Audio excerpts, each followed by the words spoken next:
দীর্ঘদিনের স্বপ্নের প্রজেক্ট মহাভারতের কাজ শুরু করেছেন আমির খান। বিষয়টি ৬০তম জন্মদিনে আনুষ্ঠানিকভাবে নিশ্চিত করেছেন তিনি। লাগাতার ফ্লপের পর এবার মহাভারতে মন দিলেন আমির খান। মহাভারতকে নিয়ে সিনে পর্দায় নিয়ে সে স্বপ্ন পূরণ করতে চলেছেন আমির খান। বিগত ১.৫ দশক ধরেই এই মহাকাব্যকে বড় পর্দার জন্য তৈরি করার পরিকল্পনা করছেন মিস্টার পারফেকশনিস্ট। আমির জানিয়েছেন, ভারতীয় সিনেমার ইতিহাসে অন্যতম বৃহত্তম সিনেমা হতে চলেছে মহাভারত।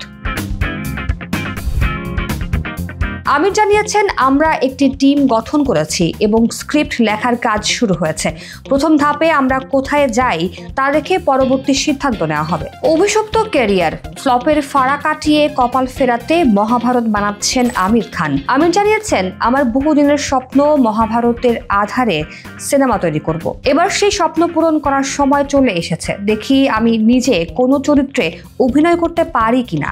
অতীতে শোনা গিয়েছিল কৃষ্ণ এবং কর্ণ ভারতের এই দুই শক্তিশালী চরিত্র নিয়ে দ্বন্দ্বে পড়েছেন মিস্টার পারফেকশনিস্ট।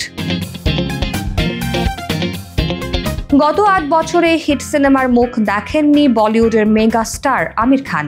যে দুটি সিনেমার জন্য এক বুক আশা রেখেছিলেন, সে দুটিও ফ্লপ। বহু পরিশ্রমের ফসল থাগস অফ হিন্দুস্তান আর লাল সিং চাড্ডা দুটো সিনেমাই হতাশ করেছে।